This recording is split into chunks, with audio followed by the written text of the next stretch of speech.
Winter season, around December 25th, the people celebrated the winter solstice. And so the winter solstice would come about somewhere from December 21st all the way to around January 6th or so. And so the people of the north would celebrate different holidays, have different occasions based upon the winter solstice. In the winter time, there is a period where there is no light. You are literally in darkness 24 hours of the day. And this stretches for a period of time. Now, could you imagine if you're living in Alaska or living in Canada or living in Norway and you don't have central heating and the cold is outside, it's darkness around you. People are dying from disease. It's a terrible time, and every family would probably lose somebody, or they would know of somebody dying from the cold and disease during that season. This is the winter solstice. And so when the sun starts to come out, the people now are looking at the sun as a life-giving force. And so during that time, a number of ceremonies were held in northern countries. In the far north was the Feast of the 12 Nights, which stretched from December 25th to January 6th. Also in ancient Greece, there was the Bacchanalia, which was held for their god Bacchus, the god of wine and sport and play. The Romans had the Saturnalia for their god Saturn, their main sun god Saturn. And so you find during these times that the people held ceremonies in the north. They would burn bonfires. The light was important, the fire, because the fire represents the light, the life-giving force for those who worship nature. Also in the north, they recognized that there was one tree that despite the cold would still remain alive, the evergreen tree, the fir tree. And so in some cases they would take this fir tree, believing that there was powers of life within the tree, and they would put it in their homes, set it there and put a light on the top of it, or burn them in the front, or they would make mistletoes and put them over their doorways, a type of what we would call ta'weez or tamima. It is an amulet. And they would hang the amulet over their doors, hang the amulets in their home, hoping that this fir tree, that this so-called life-giving force would protect them from the danger of the winter. And so their ceremonies developed around this. And this went on for hundreds of years.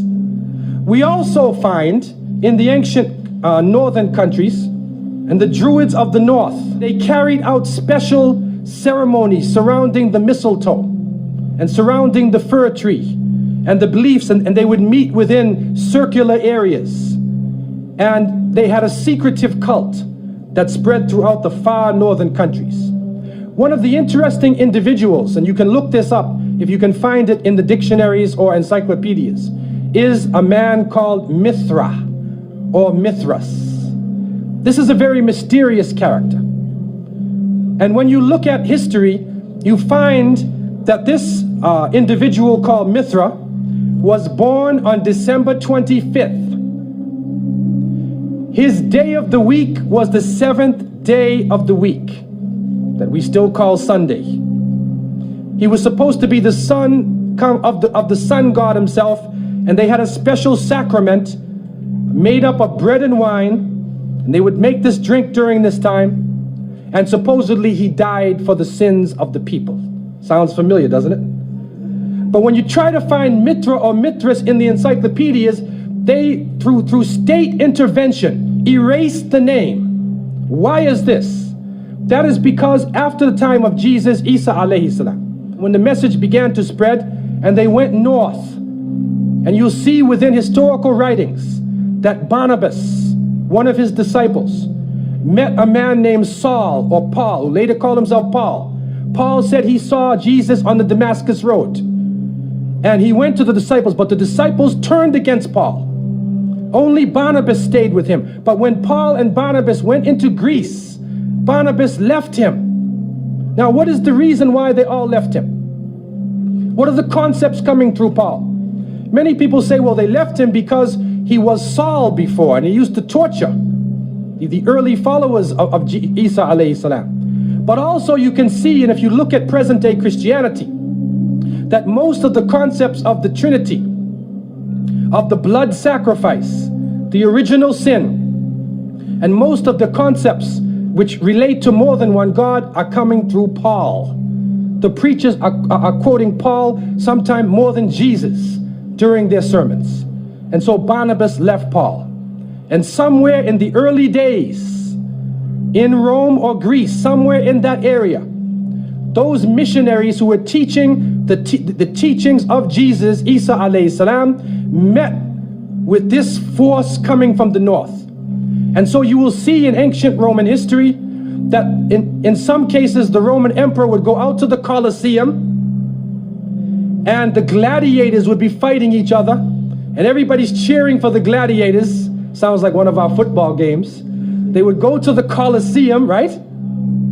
And the gladiators would fight. And then if one of the gladiators was down, and they would look at the emperor, should I kill him or not? And if he wanted to kill him, he would say, he would go like that, right? You know, that sign down. If he said keep him alive, he goes like this.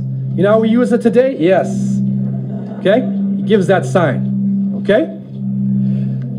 One of the terrible things happening during these rituals at the Colosseum is that they would bring the Christians out, literally men, women, and children, and feed them to hungry animals.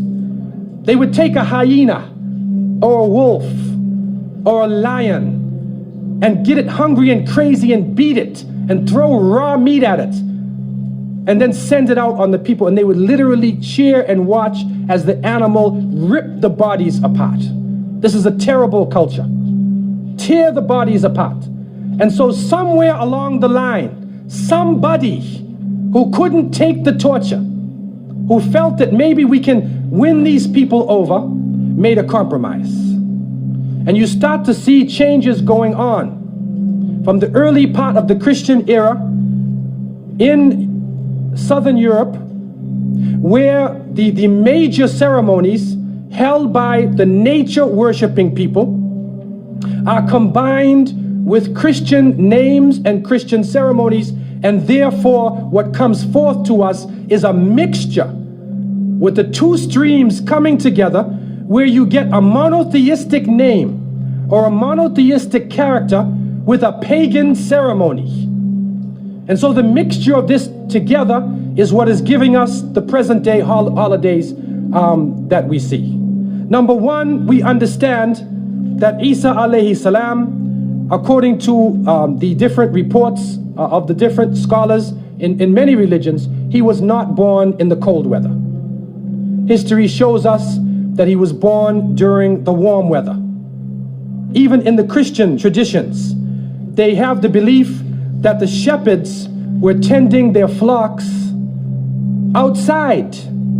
And in Palestine, you cannot keep your flocks outside. In the wintertime, in the evening, you bring them in because it's cool at night. And so it was the warm weather. It was also the time of the taxes in the north.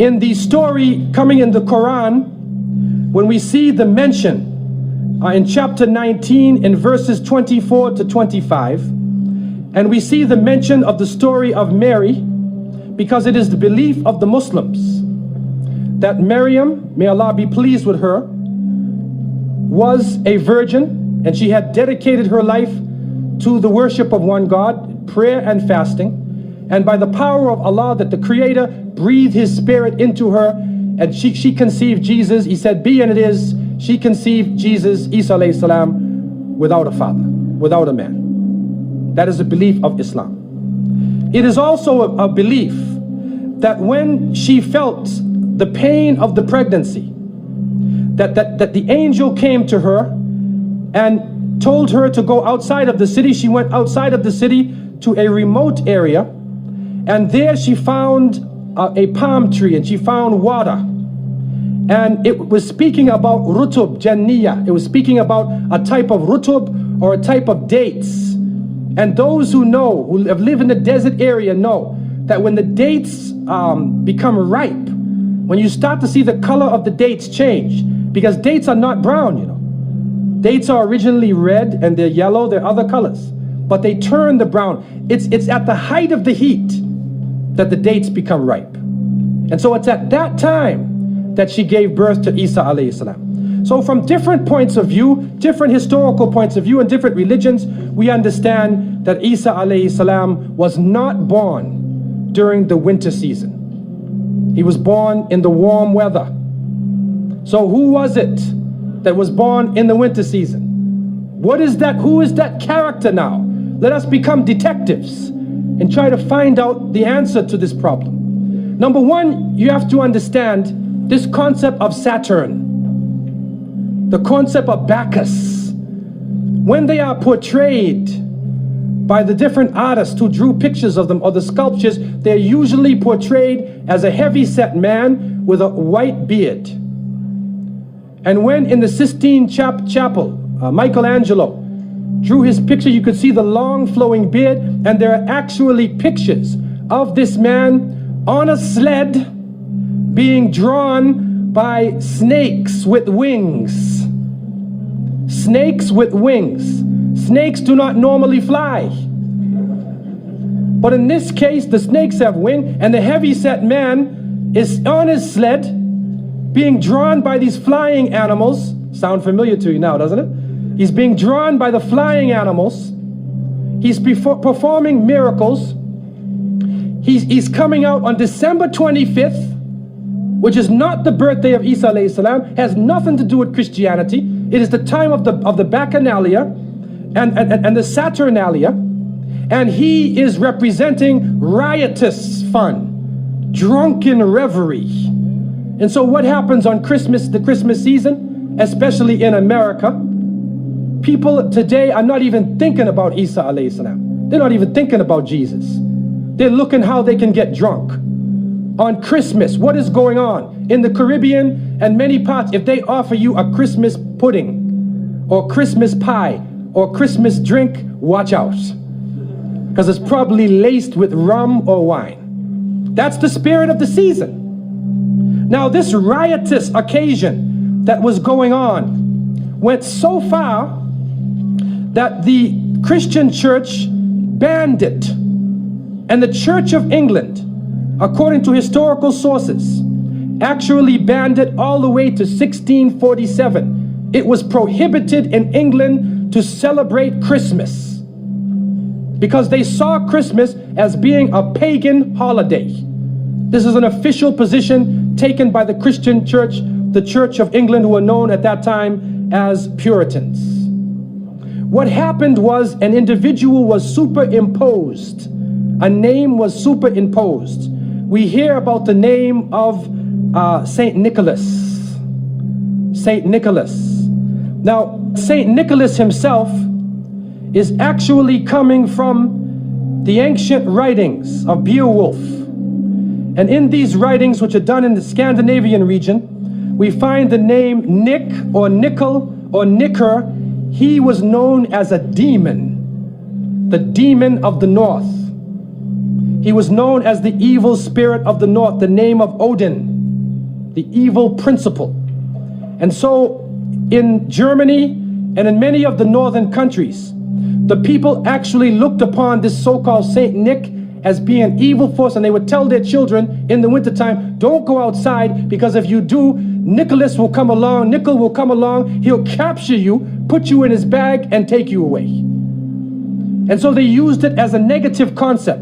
In Isaiah, in what is left of the Bible, in chapter 4, in 14:13, the devil is known as the prince of darkness, and it is an understanding that his throne, the seat of his power, is in the north. Somewhere in the north is the seat of power of this evil. And so the Germans also, when they depicted this Nicholas, or this Pelsnickel, as they would say, Pelsnickel in German, it means a furry devil. When they depicted him, they depicted him as a man with red fur. He had red fur coat, and his base was in the north, and he was the essence of evil. And the Church of England till 1647 took the position that this celebration could not go on. So what we are actually seeing is that the Christmas occasion was actually the time of evil. It was the time of the belief in the Saturnalia and the Bacchanalia. And because of this, they shifted the occasion to New Year's Eve. They shifted all of their feelings and their merriment and their evil to New Year's Eve. Now, before we go to that, looking back at Christmas, what is happening now in Christmas season? I don't know what goes on in Miami, but in the northern cities, on Christmas occasion, they put lights around and Santa Claus parades. Do you have a Santa Claus parade here? They have Santa Claus parades, and St. Nicholas is outside and he's in the streets and everybody's talking about St. Nicholas, and the poor children are taught that St. Nicholas is going to come down your chimney. Most people don't have chimneys in Miami anyway, but a 350-pound man is going to come down your chimney and bring you presents and keep his clothes white and red, and go to all of the homes in the area and put presents in your stockings and put presents under your tree, and then fly back out into space. And the poor father who sweat and toiled all year to get you the presents gets no credit for the present given to the child. St. Nicholas comes down the chimney, gives you this present, flies off into the night. And many of us were raised thinking, believing in this. Some of us would sneak into the night and look and see our father putting the present under the tree. We knew what he was doing anyway. But you went along with it, and the people say, well, you know, it's Christmas. Don't you like to have fun? You want to stop the children from having fun? What kind of people are you? But what are you teaching the children? You are using the name of Jesus, using the name of Isa alayhi salam, and you are using a figure who historically is the devil. The devil himself, wal-iyadhu billah. They are using his figure, and he has now taken over the Christmas season. Christmas now to most people means materialism. You have to buy presents for your cousins and your friends, and you got to buy about 34 presents. And you find that most American people are in debt for 6 months after Christmas. Now, where is Jesus? You get drunk, you fight, you lose all your money, the stores raise their prices. Isa alayhi salam is described as a very humble person. Most of the time he didn't wear shoes, only 1 or 2 changes of clothing. A very simple person, eating very simple food, fasting most of the time. You see what is going on? There are 2 streams now, a stream of polytheism, a stream of monotheism, and now the polytheism, the materialism, is overtaking the monotheism and standing in the way and taking over our society. And some foolish Muslims coming along from outside of in their country say, well, I just want to be an American. I want a tree too. So I said, one of the brothers said he had a Christmas tree in his house. He came for, I said, brother, do you know what the tree stands for? He said, no. Okay, I'll get a palm tree with dates. I'll make it halal, a halal Christmas tree. But brother, you have to understand what it means. You have to understand what it means. Number one, the Prophet ﷺ, when he spoke about, he talked about ar-ruqya, wa tama'im, wa tiwala. He said all of these things are shirk. That if you hang amulets thinking that this ta'weez or this amulet is going to protect you from something, then you are actually giving power to the creation of Allah and taking it away from the Creator. If you think that by making some spells, going to a magician and asking them to put a spell on someone, you want to get married, so you go to the Sahir and say, put a spell on Ali, I want to marry him. Put a spell on Zainab. What kind of marriage are you going to have if you go to the magician? And so the Prophet, peace be upon him, named all of these things, the superstitions, the amulets, all of these type of things are the other stream which goes away from monotheism, from the belief in one God, and takes you into another.